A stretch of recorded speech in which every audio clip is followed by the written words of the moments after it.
Bismillahirrahmanirrahim. Assalamualaikum warahmatullahi ta'ala wabarakatuh. Alhamdulillah Rabbil Alamin. Wassalatu wassalamu ala ashrafil anbiya wal mursalin wa ala alihi wa sahbihi ajma'in. Rabbi syrah li sadri wa yassir li amri wa hlul 'uqdatam min lisani yafqahu qawli. Subhanaka la 'ilma lana illa ma 'allamtana innaka antal 'alimul hakim. Wa la haula wa la quwwata illa billahil 'aliyyil 'azim. Amma ba'd. Qala Allah Ta'ala a'udzu billahi minasyaitonir rajim walladzina jahadu fina lanahdiyannahum subulana wa innallaha lama'al muhsinin. Shadaqallahul azim. Qala an-nabi sallallahu alaihi wasallam la yu'minu ahadukum hatta yuhibba li akhihi ma yuhibbu li nafsihi aw kama qala alaihi salatu wassalam. Alhamdulillah summa alhamdulillah. Muslimin muslimat khasnya warga di Nastia Jati yang dimuliakan oleh Allah Subhanahu wa taala. Alhamdulillah summa alhamdulillah, malah sama-sama kita panjatkan syukur dan puji pada Allah Subhanahu wa taala dengan limpah kurnia dipanjangkan usia kita, diberi kekuatan, diberi kesihatan. Mudah-mudahan nikmat yang dikurniakan oleh Allah Subhanahu wa taala dapat kita manfaatkan setiap detik usia yang dibekalkan di dalam mencari redha Allah Subhanahu wa taala. Muslimin rahimakumullah. Sebut tentang redha Allah Subhanahu wa taala, di sana ada satu hadis Nabi sallallahu alaihi wasallam yang selalu kita biasa dengar. Nabi sallallahu alaihi wasallam satu hadis menyebut bahawasanya keredaan Allah Subhanahu wa taala berada di bawah keredaan dua ibu bapa, dan kemurkaan Allah Subhanahu wa taala berada di bawah dua kemurkaan ibu bapa. Dalam hadis ini jelas kepada kita betapa peranan ibu bapa begitu besar. Dalam kata lain, jasa mereka untuk kita sebagai anak, hormati mereka, muliakan mereka. Selain daripada Allah Subhanahu wa taala dan Nabi-Nya sallallahu alaihi wasallam, yang ketiga ialah ibu bapa. Ibu bapa. Kenapa kata ulama disebut ibu bapa? Ibu dahulu kemudian bapa. Di sana satu hadis Nabi sallallahu alaihi wasallam menyebut, pernah seorang sahabat bertanya kepada Nabi sallallahu alaihi wasallam nisbah tentang ibu dan ayah, ibu dan bapa. Nabi sallallahu alaihi wasallam bersabda, ummuka ummuka ummuka abuka. Maknanya utamakan ibu kamu, ibu kamu, ibu kemudian bapa kamu. Kenapa? Ibu adalah segala-galanya. Walaupun di luar sana jutaan-jutaan wanita-wanita, tapi tidak sama dengan seorang ibu yang lahirkan kita. Jikalau tidak disebabkan mereka, ibu dan ayah, kita pastinya tidak akan lahir di atas muka bumi. Alhamdulillah, dengan limpah kurnia Allah Subhanahu wa taala, betapa pengorbanan yang ditanggung, yang dialami oleh seorang ibu. Kandungan kita 9 bulan lebih, susukan kita 2 tahun lebih, rela untuk tidak tidur malam semata-mata untuk jaga kita, selamatkan kita daripada gigitan nyamuk dan sebagainya. Ayah yang cari nafkah untuk kita sebagai anak-anak, bagi didikan agama. Mudah-mudahan dengan sikap mereka, usaha mereka, didik kita, ibu ayah kita, dalam hati kita timbul perasaan dan kata lain kasihan belah kepada mereka, hormati mereka. Di sana pun ada satu hadis Nabi sallallahu alaihi wasallam, mungkin tuan dan puan selalu dengar, bila mana seorang mendurhakai ibu dan ayah mereka, maka balasan terhadap anak yang durhaka pada bapa, Allah Taala balas di atas muka bumi lagi. Walaupun kehidupan mereka kaya raya, senang dienang, tapi yakinlah siapa saja yang durhaka pada ibu bapa dan kata lain, ibu dan ayah tidak redha kepada mereka.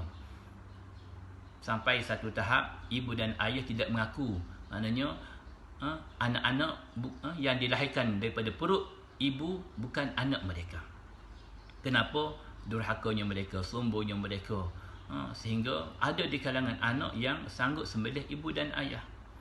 Mungkin dengan gejala sosial dan sebagainya ataupun dadah, sehingga ada di kalangan anak-anak yang sanggup untuk menendang, sanggup untuk menampar ibu mereka sendiri. Ada di kalangan anak yang sanggup panggil nama ayah dan ibu mereka dengan panggilan yang sebenar. Wahai Zainab, wahai Daud. Di antara panggilan yang dibenci oleh Islam ialah seorang anak memanggil ibu dan ayah dengan nama sebenar mereka. Patutnya wahai Umi, wahai Abi, ibu, ayah dan sebagainya. Di pagi yang mulia ini saya ingin berkongsi ilmu dengan dalam satu hadis Nabi sallallahu alaihi wasallam, hadis sahih daripada Abu Daud dan Ibnu Majah. Bismillahirrahmanirrahim. An Abi Usaid Malik bin Rabi'ah As-Sa'di radhiyallahu anhu qala baina nahnu inda Rasulillah sallallahu alaihi wasallam idh ja'ahu rajulun min bani Salamata faqala ya Rasulullah hal baqiya min birri abawayya syai'un ubarrihuma ba'di mautihima. Qala Nabi sallallahu alaihi wasallam na'am as-salatu alaihima wal istighfaru lahuma wa infazu ahdihima min ba'dihima wa salatul rahimi allati tusi illa bihima wa ikramu sadiquhuma. Dalam hadis ini Nabi sallallahu alaihi wasallam menyatakan pada kita betapa bukan sahaja hubungan kita dengan ibu ayah kita semasa mereka masih hidup perlu kita hormati mereka, tunaikan segala permintaan mereka. Bahkan walaupun di kalangan ibu dan ayah kita telah kembali kepada Allah Subhanahu wa taala, kita masih lagi berkemampuan untuk berbakti kepada mereka berdua. Hadis yang dibacakan tadi berkisar kepada kisah bagaimana ibu dan ayah kita walaupun mereka telah meninggalkan kita, tapi kita sebagai anak boleh diberi jalan oleh Allah Subhanahu Wa Taala untuk kita memuliakan, buat baik kepada mereka. Hadis yang bermaksud daripada Abu Usaid Malik bin Abi Rabi'ah, katanya ketika mana Nabi SAW bersama-sama kami, sekali seorang laki-laki daripada Bani Salamah datang kepada Nabi SAW. Lalu laki-laki itu bertanya, ya Rasulullah, hal baqiya min birri abawayya syai'un. Wahai Rasulullah, adakah ruang bagi aku untuk melakukan kebaikan kepada ibu dan ayahku, sesuatu pun yang mana aku boleh untuk khidmat kepada mereka sebab mana mereka telah meninggalkan kami. Jawab Nabi sallallahu alaihi wasallam, qala na'am, baginda menjawab bersabda, ya. Maknanya kita masih lagi diberi ruang oleh Allah Ta'ala untuk berlaku baik kepada ibu dan ayah kita walaupun mereka telah kembali kepada Allah SWT, meninggalkan kita. Pertama, Nabi SAW dalam hadis menyebut as-salatu alaihim, ada 5 perkara. Ada 5 perkara yang mana jalan untuk kita melakukan kebaikan walaupun mereka berdua telah meninggalkan kita. Satunya sabda Nabi SAW, as-salatu alaihima, kamu doa untuk mereka berdua. Sebab itulah kita diajar, disuruh, disarankan untuk kita banyakkan doa kepada ibu dan ayah kita. Rabbighfirli wa liwalidayya warhamhuma kama rabbayani shaghira. Wahai Allah, ampunlah dosa mereka, dan rahmatilah mereka bagaimana mereka asuh kami ketika kami masih kecil. Satu. Yang kedua, Nabi SAW menyebut wal istighfaru lahuma, kita doa keampunan untuk mereka berdua. Tidakkah di sana ada satu hadis Nabi sallallahu alaihi wasallam, bila mana meninggalnya anak Adam maka terputus segala amalannya melainkan 3 perkara. Pertama, sedekah jariah, ilmu yang bermanfaat, dan anak yang soleh. Wa waladul salihun yad'ulah, anak yang doakan untuk ibu dan ayah mereka. Itulah dalam hadis ini, tuan perempuan, bila mana kita sebagai anak doakan kebaikan untuk ibu dan ayah kita, kita menjadi anak yang soleh solehah, maka mereka, ibu dan ayah kita, masih lagi berkesempatan, dalam kata lain, untuk mengambil sikit sebanyak bekalan yang kita hantar kepada mereka berdua. Walaupun jarak mereka telah berada di akhirat, kita masih lagi berada di dunia Allah Subhanahu Wa Taala. Yang ketiga, Nabi SAW menyebut wa infazu ahdihima min ba'dihima, kita maknanya menunaikan janji-janji mereka, wasiat-wasiat mereka. Wahai si fulan, wahai sefulan dan sebagainya.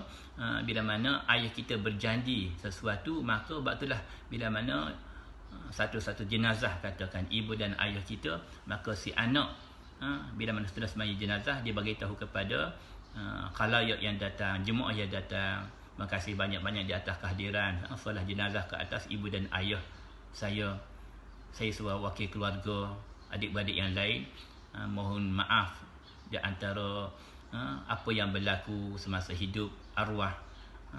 Jadi jikalau ada hutang piutang, ada wasiat-wasiat dan sebagainya, perjanjian, hendaklah maknanya jumpa saya.